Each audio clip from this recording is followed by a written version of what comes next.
we're about to get wasted reviewing Wasteland 2 from inXile Entertainment. You might have heard of them as the guys who have Brian Fargo at the head. And speaking of head, Pedro wants to give him that. But anyways, this is a Unity game. You can pick it up for $39.99 Wet Stinkies or $34.99 Moon Unit dollars, whatever the hell kind of money they use in Space Portugal. What is it? Wasteland 2 is the direct sequel to 1988's Wasteland, the first ever post-apocalyptic computer RPG and the inspiration behind the Fallout series. Until Wasteland, no other CRPG had ever allowed players to control and command individual party members for tactical purposes, or give them the chance to make moral choices that would directly affect the world around them. I don't remember if Privateer 2 was out by 1988. That's irrelevant. But what is relevant is the chairquisition. 1 chair means that it's crap. 2 chairs means that it's pretty good.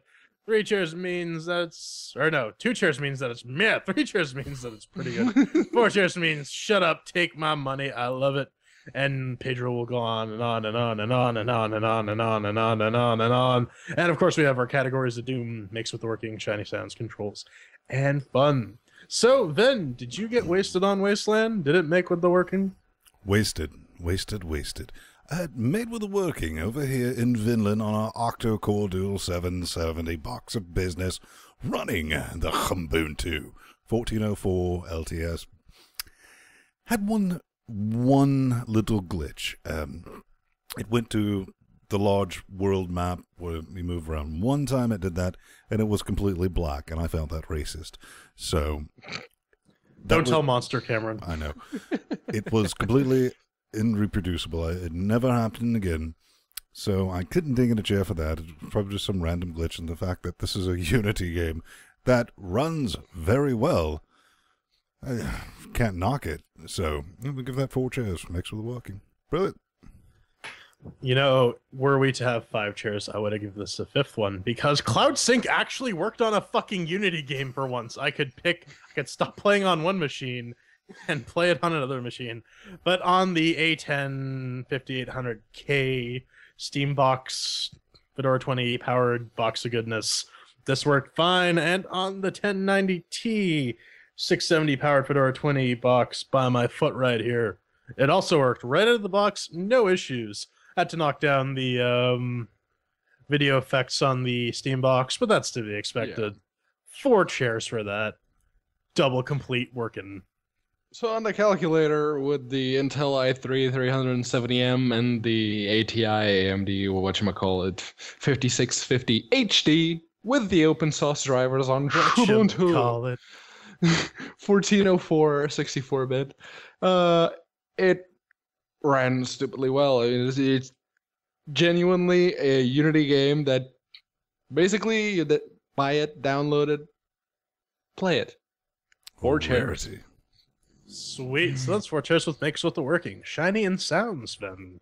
What do you think of that? Now, we all know I love turn-based strategy, right?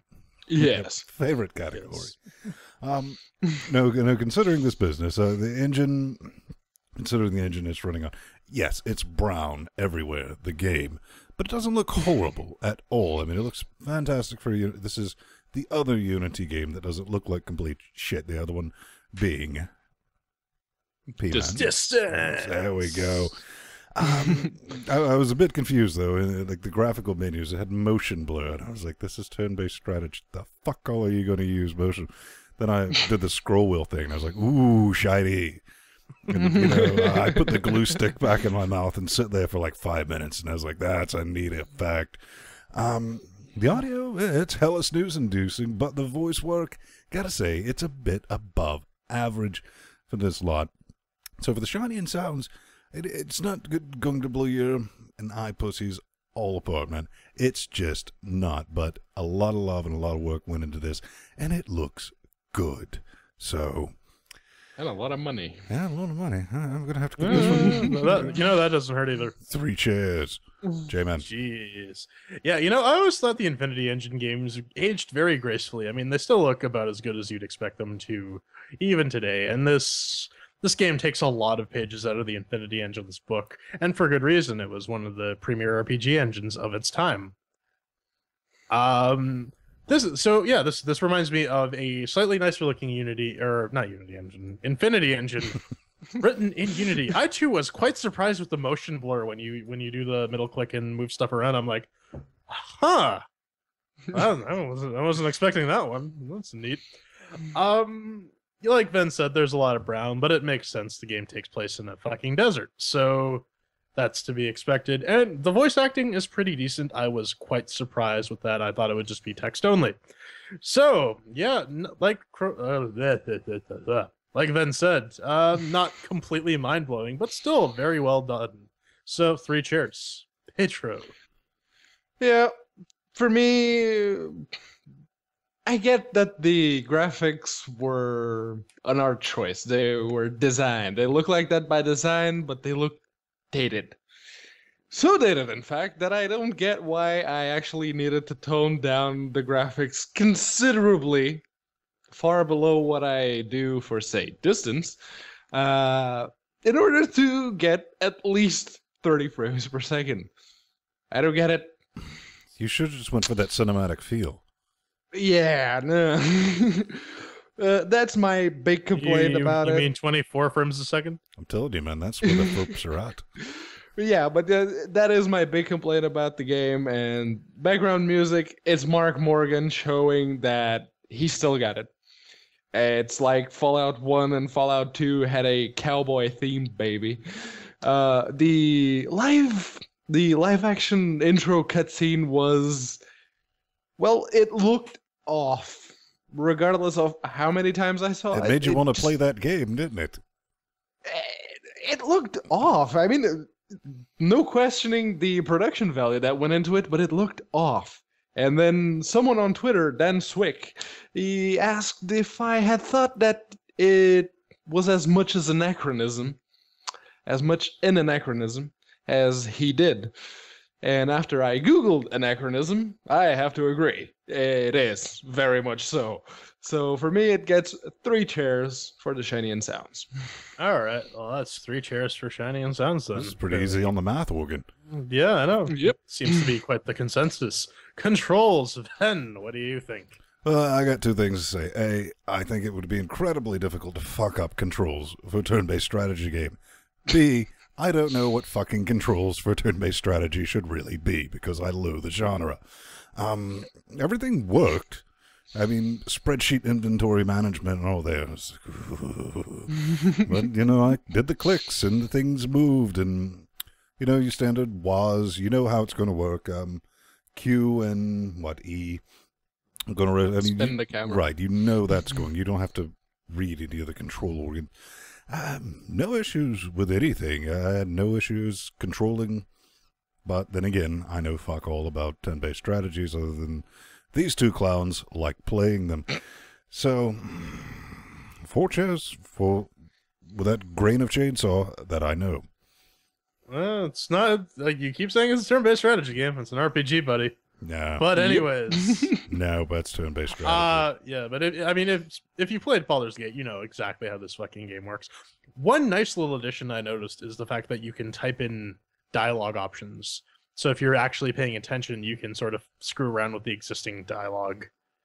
And yeah, that was a nice little touch. It's something like it's basically something out of Ultima, and I think the new Shroud of the Avatar game is entirely that interface, which is actually something I'm looking forward to.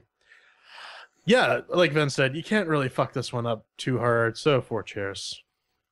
And they really did not fuck it up, because I'm usually the one who gets to complain when a Unity game does not allow people to rebind controls. And I didn't even need to check whether or not this game allowed me to rebind my controls, because guess what? These blue arrow thingies here on this side of the keyboard, they worked out of the box. And the mouse... One of the problems I always have with the mouse in Unity games is that it's stupidly sensitive. Again, not an issue with this one. inXile, pull down your pants because I want to suck your dicks. 4 chairs. On that bombshell, 4 chairs for controls. Speaking of sucking dicks, let's move on to the fun segment. Well, in this role-playing game, air quotes, where you take turns fucking shooting at each other. Role-playing. I don't know what kind of role-playing you're into, man. I think you're a bit fucking mental. It involves dice and sex toys. I'll leave it at that. Hey, whatever works for you, baby. I wanted to like it. I genuinely did. I think, I'm sorry. For me, this really felt like real-time strategy. Anytime I see a fucking grid, my brain goes, oh. And I didn't approach this going, I'm going to hate it because I don't like this genre. I was like, if there's going to be one that makes me want to play inventory management, click, take turns, try to kill each other, that doesn't fucking really work that way in life. The game, this was going to be it. I mean, that's how I went into that, and it didn't. P-Man's going to get into this in a bit more detail, but once I realized that you genuinely had to micromanage everything, I noped hard. Because I got to, I played it almost an hour and a half right there, and I got through things. And once I realized that you had to go back and adjust everything just right, with especially ammo management that was pissing me off, and I was like, oh, no, do you want a group share? I was like, I get paid to organize shit, when I do stuff like this. I want money. This is not a game to me. This is not fun. I wasn't having fun. I wasn't. Sorry. I love these guys. They sent us the keys for the game. I think they did a fantastic delivery on making a Unity game that doesn't suck under Linux, because that is a monumental achievement. Praise Flying Spaghetti Monster and all the fantastic people over there who got this sorted. But if you're like me and you don't like role-playing games that are really turn-based strategy, you're not going to have a good time. So one chair, get off the lawn. After playing this game for about 2.5 hours, I realized this isn't the game I want. I want Torment, which is actually made by these guys, inXile. I think when I explained this to Pedro, he had a good quote. It was, I hate this pizza because it's not a taco. Yeah. and I think that basically sums up my feeling for this game. I'm not really a fan of the post-apocalyptic setting. I think it's a bit trite. I think I don't know. It's not really my thing. It's not really a fault of the game. I mean, the game works wonderfully. This is virtual Dungeons and Dragons, or I guess this would be like virtual GURPS or whatever sort of, or Apocalypse World, or who the fuck cares. Yeah, there's inventory management, and yeah, there's all this micromanaging, but that's basically what an RPG is. But instead of having to do it with 4 characters, you only do it with 1 character. That doesn't bother me that much. The game, at its core, could be fun. It's just the setting doesn't really appeal to me. And really, I want to be... After seeing this, I'm so excited for Torment, and I'm so mad that I'm playing this game instead of Torment. So... Again, not the game's fault. It's just not my cup of tea. I give this 2 chairs because it's meh. Yeah. Well, this game reminded me exactly why I didn't like Icewind Dale or Baldur's Gate back in the day as much as I liked the original Fallouts and Neverwinter Nights. It's the kind of game that, like Vince said, it doesn't exactly need you to micromanage everything, but it makes me want to micromanage everything.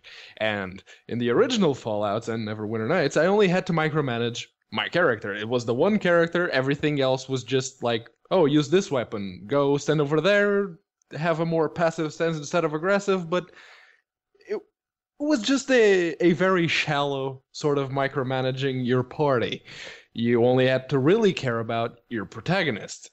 This game, much like Baldur's Gate and Icewind Dale... Specifically Icewind Dale, because Baldur's Gate had a slightly different system, but yeah, it is basically Icewind Dale in a post-apocalyptic setting.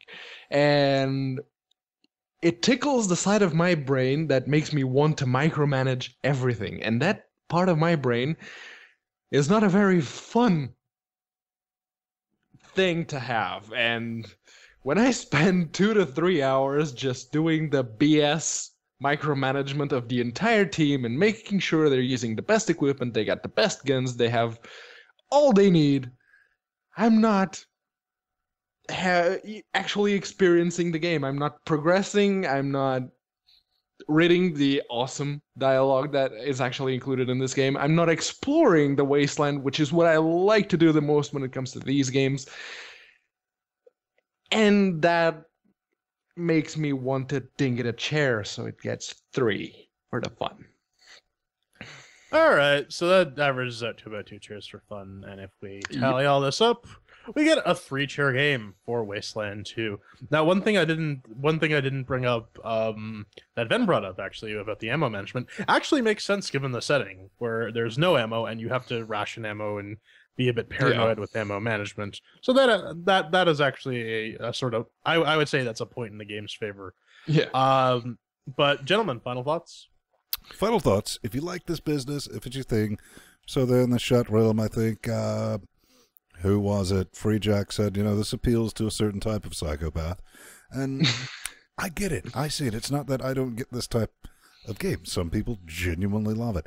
It is completely not my thing. I think it looks decent. I think it runs fantastically. And they did not slouch on the soundtrack or, the music and all that. It's very published, yes. New word for the week. And most importantly, at the end of the day, it launched on Linux, on Windows, on Mac, from an indie team. And some of these big motherfuckers out there with a lot more resources behind them, it's like, oh, the Linux thing's difficult. Maybe you'll get a beta prototype in 6 months. I don't know. So, good on them for that fact alone. If it's your thing, pick it up. You might like it. If you're like me, if you're standing directly in front of a guy and you take a shot at him and it's miss, and you just go flip the table, it doesn't work like that, you're not going to have fun. J-Man. Yeah, like I said, post-apocalyptic isn't really my bag. I'm just upset that this is in Torment Tides of Numenera or Project Eternity. I'm staring at the Project Eternity beta, just waiting for that Linux binary to come down. That would make me so happy.